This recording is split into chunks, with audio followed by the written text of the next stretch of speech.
Zuzka, ja sa cítim veľmi dobre. Sme v obklopení nádherných rastlín, kvetov, len neviem súvislosti. Máš to tu nejak špeciálne zorganizované dnes? Dnes to bude téma o tom, že čo sa dá kombinovať a čo by sme naopak nemali kombinovať. Alebo respektíve, ak kombinovať, tak na čo dbať. Na čo dbať? Môžeme si robiť kombinácie, čo je veľmi moderné, že si vytvárame záhony, kde je viacero typov rastlín. Takisto aj do kvetináčov môžeme dať vlastne nejaký aranžmán. Áno. Napríklad toto, čo tu máme na stole. To sa mi páči, tak toto berem. A máme tu rastlinky, ktoré všetky kvitnú, ale nie v rovnakom období. Takže ako začíname asi tak, že toto je obľúbená azálka. Japonská, áno. Jasné. Azálka kvitne skoro na jar. Ďalšia v poradí je hortenzia, ktorá v poradí kvitne ako druhá. Potom tu máme hebe. Hebe je nádherná, krásna a posledná. A vres. Vres, tam A posledný, vlastne s touto jasné. kombináciou si môžeme vytvoriť skupinku rastlín, ktorá bude celý rok pekná, kvitnúca. A keď nie je kvitnúca, tak z týchto štyroch vlastne dve sú vždy zelené, aj vres, aj hebe. Úžasné. Dôležité je, ak si vyberáme rastlinky na jeden priestor alebo do jedného kvetináča, tak aby sme dbali na to, aby tie rastlinky mali všetky tie spoločné menovatele rovnaké. Teda musíme určite dbať na to, že či je to rastlinka do tieňa alebo na slniečko. Definitívne, potom zálievka asi však. Potom zálievka, áno, ale je rozdiel aj zálievka ako vlaha v zemine alebo v substráte, ale takisto vyššia vzdušná vlhkosť.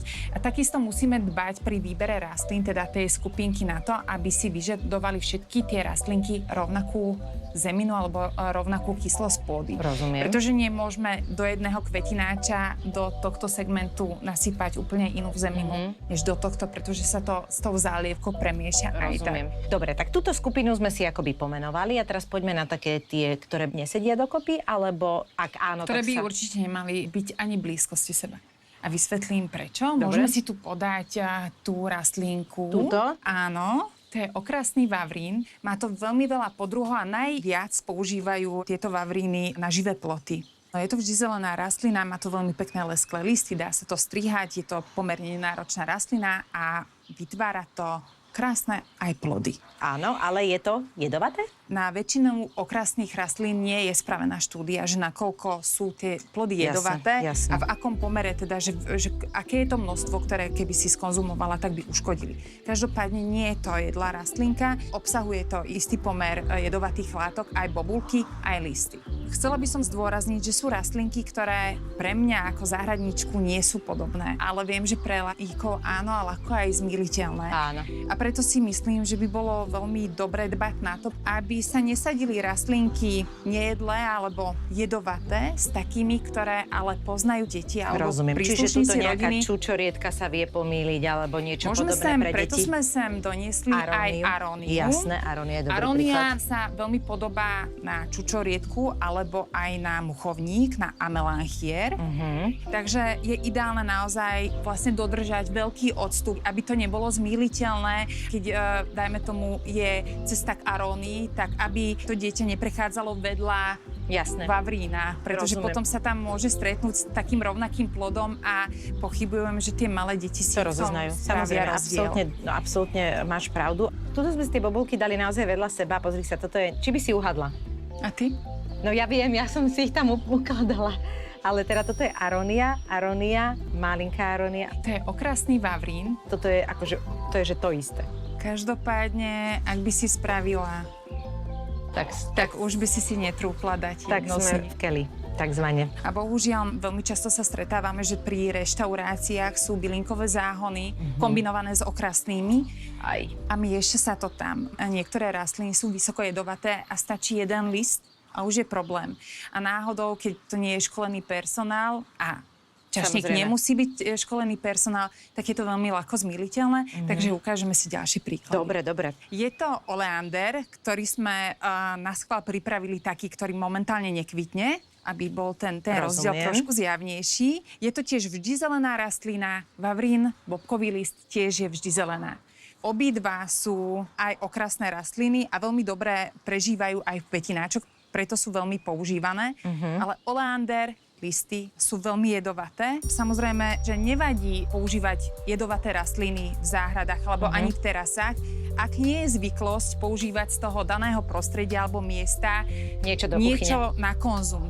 Ale keď je, dajme tomu, člen rodiny zvyknutý, že sa chodí na terasu, vidí maminku alebo otecka pri grilovačke, že chodí na terasu k tejto Zobrať. rastlinke a trhá listy a používa to do kuchyne, Nespozná ten rozdiel, ale to môže byť aj zober mi jeden bobkač, jasné, a teraz vieš, ideš sem a niekto ťa zabaví a už bereš druhej. Čo? Takto.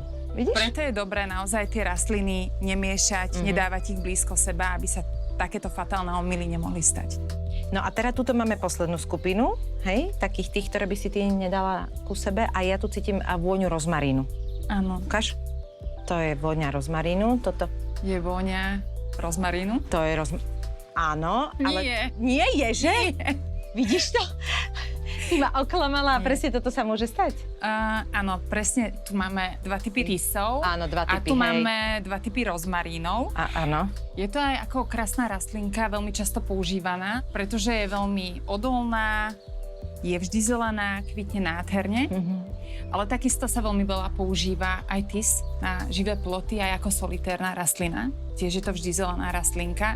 Ako môžete vidieť, Je to veľmi podobné. Pozri. je veľmi, veľmi podobné, áno. S tým, že rozmarín tiež používame pri varení alebo pri grillovaní a tis je naopak veľmi jedová. Čiže opäť sa môže stať, že si nechtiac ulomíme vetvičku tisu, ktorý teda nepatrí do kuchyne. Presne tak, ale ja si myslím, že ten, ktorý sa pohybuje v tej kuchyni, tak vie, ale v podstate tí, ktorí nám len pomáhajú pri varení, tak sa môžu zmýliť a stačí sa raz zmýliť. Stačí sa raz myliť, no. Máš pravdu a preto je dôležité, že sme si ukázali takéto kombinácie, ktoré naozaj môžeme v záhradách pravidelne nájsť vedľa seba a je dôležité vedieť, čo je čo, ale zároveň sme si teda aj predstavili krásne rastlinky, moju obľúbenú hebe a krásne bylinky, takže ti ďakujem veľmi pekne. Ďakujem.